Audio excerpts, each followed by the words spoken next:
نبی کریم علیہ وآلہ وسلم نے ارشاد فرمایا، حضور علیہ السلام نے فرمایا ہر امت کا کوئی نہ کوئی فتنہ ہوتا ہے، کوئی نہ کوئی آزمائش ہر امت میں آئی جس سے لوگ راہ حق سے بھٹک گئے، ان پر آزمائش آئی۔ ہر امت کا کوئی نہ کوئی فتنہ، ہر امت پر کوئی نہ کوئی آزمائش۔ تو محبوب کریم علیہ السلام فرمانے لگے میری امت کا فتنہ مال ہے، میری امت کی آزمائش مال ہے، ان کے اندر مال آیا ہے، فتنہ آیا۔ حضرت عمر فاروق رضی اللہ تعالیٰ عنہ کا زمانہ مبارکہ تھا تو مال بہت زیادہ آیا تھا۔ حضرت عمر کے زمانے میں اللہ نے دولت بہت زیادہ عطا کی، چونکہ بہت سارے علاقے فتح ہونے لگے تو مال غنیمت ڈھیروں آنے لگا۔ حضرت عبد الرحمن ابن عوف رضی اللہ تعالیٰ عنہ فرماتے ہیں کہ جب بحرین سے مال آیا تو اتنا مال آیا، اتنا مال آیا، حضرت ابو عبیدہ بن جراح رضی اللہ تعالیٰ عنہ لے کے آئے، اتنی دولت آئی، مسجد نبوی شریف صلی اللہ علیہ وسلم میں مال کا ڈھیر لگا تو جو اونچے قد والے تھے نا وہ بھی مال کے پیچھے چھپ گئے۔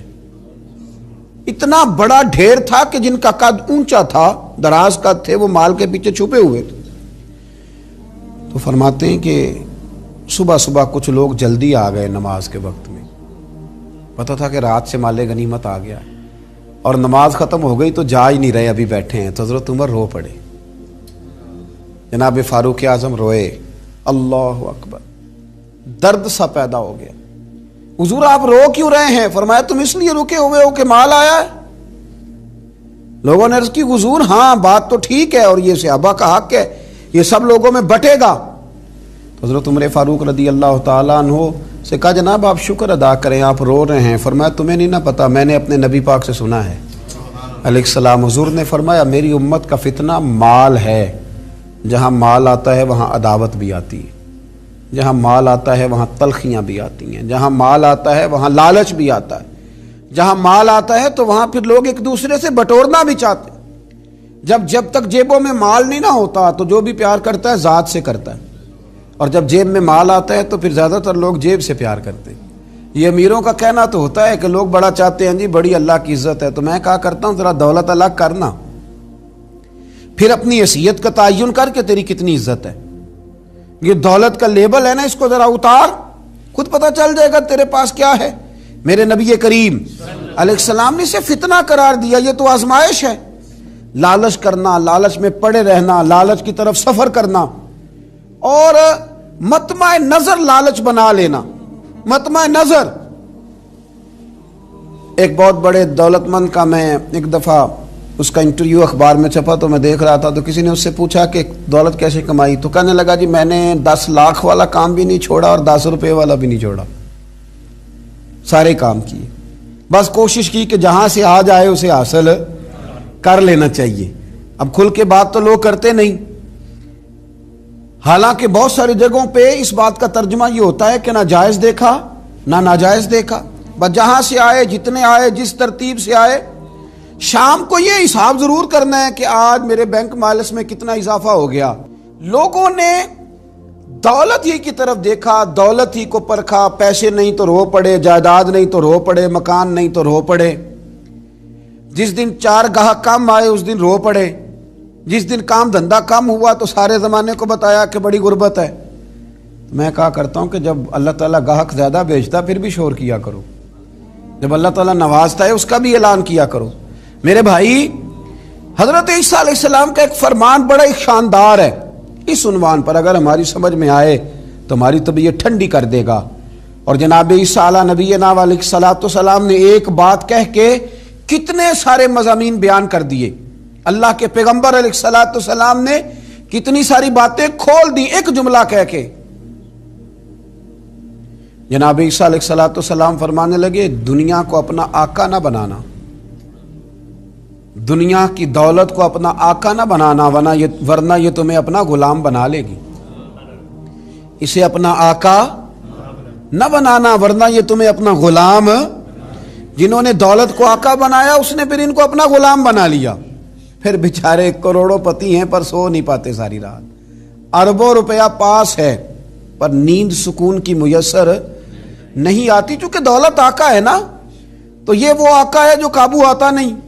یہ وہ آقا ہے جس سے دل بھرتا نہیں، یہ وہ والا آقا ہے جس سے لوگوں کی طبیعت سیر ہوتی نہیں، ایک کے بعد دو، دو کے بعد تین، تین کے بعد چار، چار کے بعد پانچ، یہ وہ والا پیالہ ہے جو کبھی پر ہو سکتا نہیں۔ محمود غزنوی رحمت اللہ تعالی علیہ نا خیرات بانٹا کرتے تھے. آپ کو پتہ ہے بادشاہ لوگ ہوتے تھے، دولت تقسیم کرتے تھے. تو محمود ایک دن باہر نکلے، سیر کے لیے جا رہے تھے، بادشاہ سلامت.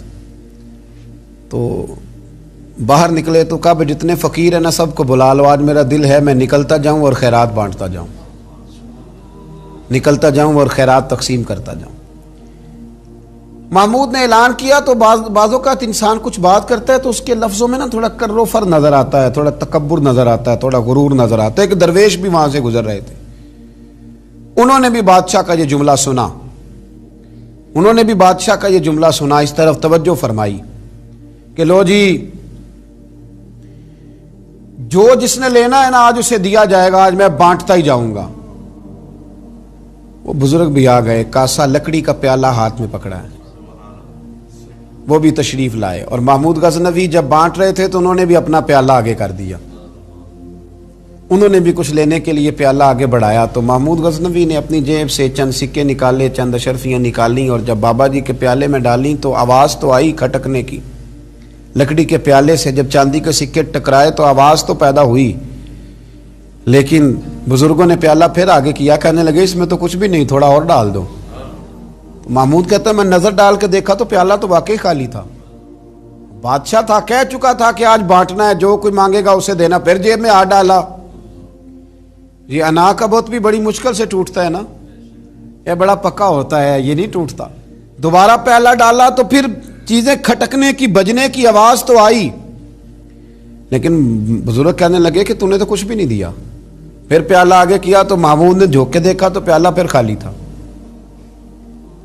اس نے پھر کچھ ڈالا، پھر دیکھا تو خالی، پھر ڈالا، بجنے کی آواز آئی، پھر خالی. اب بادشاہ تھا، ہارنے کا نام ہی نہیں لے رہا، یہ شکست کھانا ہی نہیں چاہتا. اس نے تھیلے منگا لیے، بوریاں منگا لی پیسوں کی بھری ہوئی، ڈالتا جا رہا ہے، بجنے کی آواز آتی ہے.